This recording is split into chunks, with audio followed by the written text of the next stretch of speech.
द्रोणाचार्य ने पांडव तथा कौरव राजकुमारों के शस्त्रास्त्र विद्या की परीक्षा लेने का विचार किया। इसके लिए एक विशाल मंडप बनाया गया। वहां पर राज परिवार के लोग तथा अन्य प्रतिष्ठित व्यक्ति भी उपस्थित हुए। सबसे पहले भीम एवं दुर्योधन में गदा युद्ध हुआ। दोनों ही पराक्रमी थे।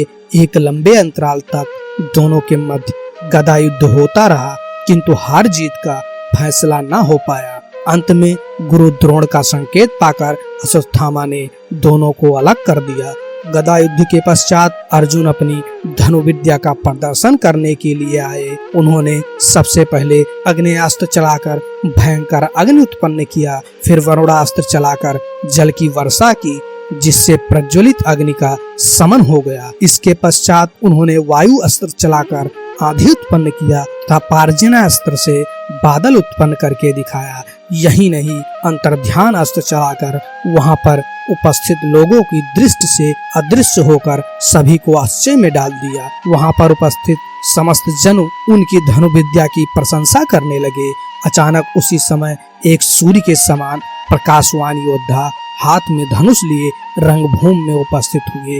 वे कर्ण थे। कर्ण ने भी उन सभी कौशलों का प्रदर्शन किया जिसका की प्रदर्शन अर्जुन पहले ही कर चुके थे। अपने कौशलों का प्रदर्शन कर चुकने के पश्चात कर्ण ने अर्जुन से कहा कि यदि तुम्हें अपनी धनुर्विद्या विद्या पर इतना ही गर्व है तो मुझसे युद्ध करो। अर्जुन को कर्ण का इस प्रकार ललकारना अपना अपमान लगा। अर्जुन ने कहा, बिना बुलाए मेहमान की जो दशा होती है, आज मैं तुम्हारी भी वही दशा कर दूंगा। इस पर कर्ण बोले, रंग मंडप सबके लिए खुला होता है, यदि तुम में शक्ति है तो धनुष उठाओ।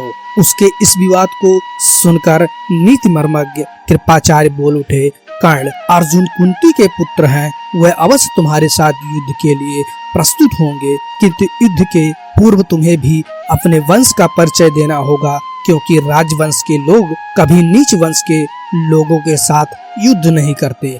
कृपाचार्य के वचन सुनकर कर्ण का मुख श्रीहीन हो गया। वे लज्जा का अनुभव करने लगे।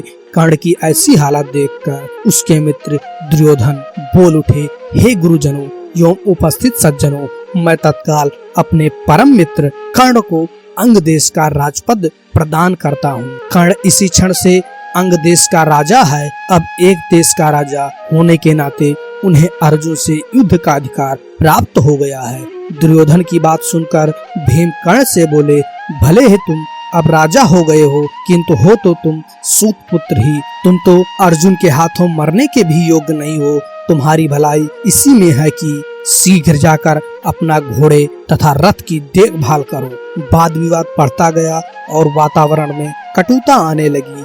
यह विचार करके कि बात अधिक बढ़ने न पाए, द्रोणाचार्य एवं कृपाचार्य ने उस सभा को विसर्जित कर दिया।